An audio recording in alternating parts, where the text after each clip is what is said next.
सब्जी ले लो, सब्जी। आलू, मूली, गाजर, टमाटर। लगता है आज गांव वालों को सब्जी की ज़रूरत नहीं है, या फिर बाज़ार से खरीदने का मन बना लिया है सब। बाज़ार जाके देखता हूँ, अगर आज अच्छे से बिक जाए तो।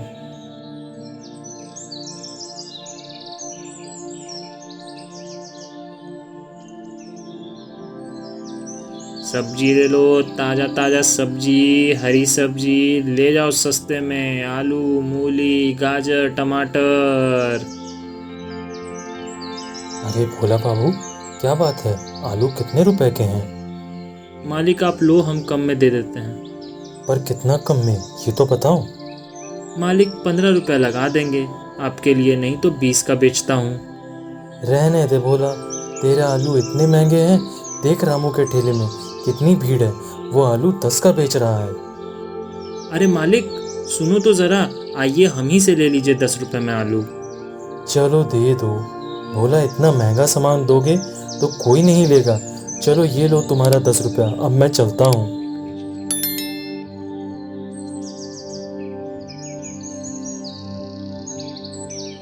भोला ऐसा ही है, सीधा साधा गरीब सब्जी वाला।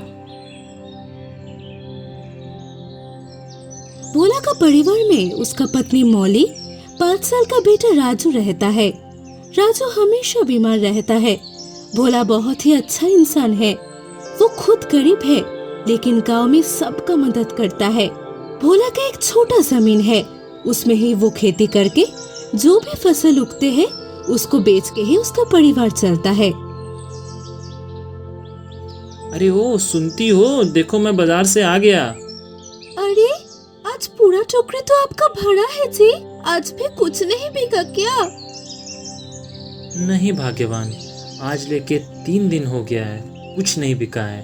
अगर कल भी नहीं बिका तो धीरे धीरे सारी सब्जियां खराब हो जाएंगी।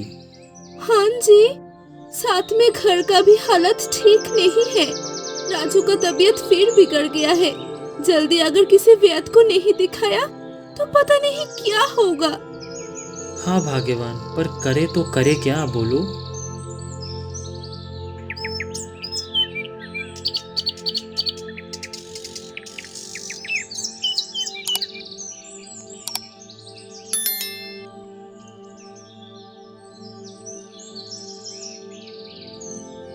फिर ऐसे ही एक दिन भोला सुबह उठ के बाजार जाने निकलता है।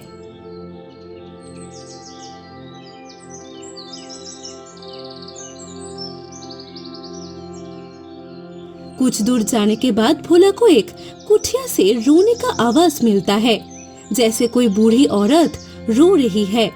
भोला समझ गया कोई दर्द से रो रही है। एक बार चल के देखना चाहिए, आखिर कौन ऐसे दर्द से कर रहा है। अगर कुछ मदद चाहिए हो तो कर देंगे।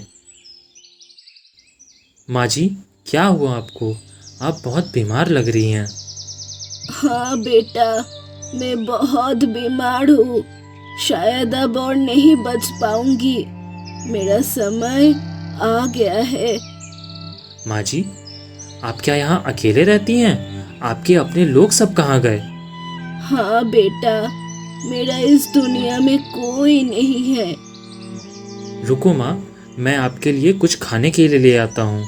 मेरे टोकरी में कुछ फल रखे हैं।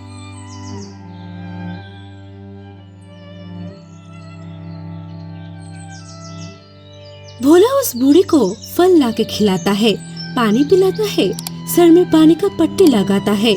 कुछ देर सेवा करने के बाद बूढ़े थोड़ा ठीक हो जाते हैं। माँ जी, अब मैं चलता हूँ, बहुत देर हो गई है। मैं कल फिर आऊँगा, आप भी थोड़ा आराम कर लो। हाँ बेटा, आपका बहुत धन्यवाद। जो एक अकेली बुढ़िया के लिए तुम इतना कुछ किया। अब तुम जाओ।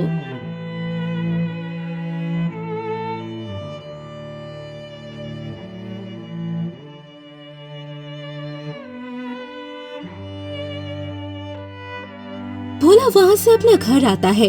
आते आते भोला को बहुत रात हो जाता है। भोला देखा घर में सब कोई सो गया है। भोला भी चुपचाप घर में जाके सो जाता है।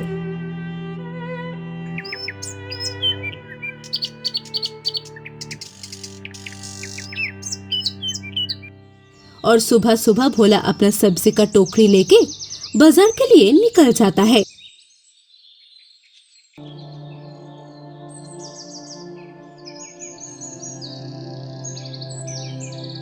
आज 3 दिन हो गया है, घर में खाने को कुछ नहीं बचा है। अगर आज भी कुछ नहीं बिका तो पता नहीं आगे क्या होगा।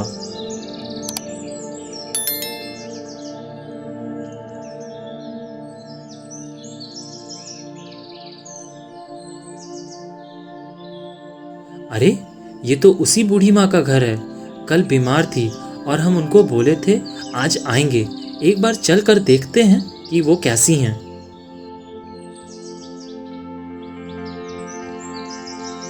अरे बूढ़ी माँ, आप कैसी हो? कैसी तबीयत है आपकी? हाँ बेटा, मैं तुम्हारा सेवा पाके आज बहुत अच्छा हूँ।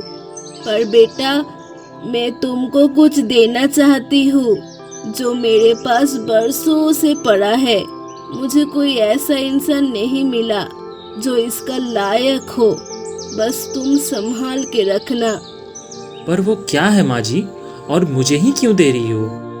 वो एक जादुई टोकरी है। उसमें तुम जो भी सामान रख के बेचने जाओगे वो अपने आप बिक के खत्म हो जाएगा। ग्राहक आकर्षित होके अपने आप तुम्हारे पास आएगा खरीदने। यहाँ से कुछ दूर जंगल में तुमको एक बड़ा सा गुफा मिलेगा। इस जंगल में वो एक ही गुफा है, इसीलिए तुमको खोजने में कोई मुश्किल नहीं आएगा। तुम उस टोकरी को लेके अपना घर जाना। उस टोकरी का एक खास बात और है। उस टोकरी से तुम जरूरत पड़ने पर जो चाहिए वो मांग सकते हो। ये सब तो ठीक है, पर आपका क्या होगा माँ जी? आप उस टोकरी की मदद से ठीक क्यों नहीं हो जाती? अरे बेटा, अब वो मेरा कुछ काम का नहीं है। संसार का नियम है, एक दिन सबको जाना होता है। मेरा समय नजदीक है तो ये तुम्हारा ही काम आएगा। और याद रहे, जब तुमको लगे कि कोई उसका लायक हो तो तुम भी ये उसको दे के जाना। या तो उसको ऐसे जगह छुपाना कि किसी को ना मिले। अब तुम जाओ।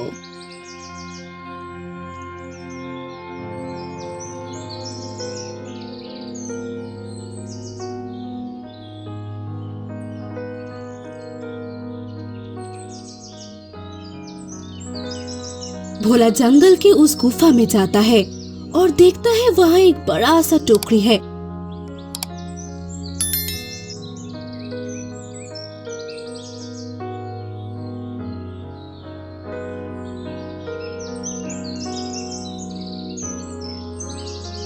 भोला उस टोकरी को लेके अपना घर आता है और अपनी पत्नी को आके सब कुछ बता देता है।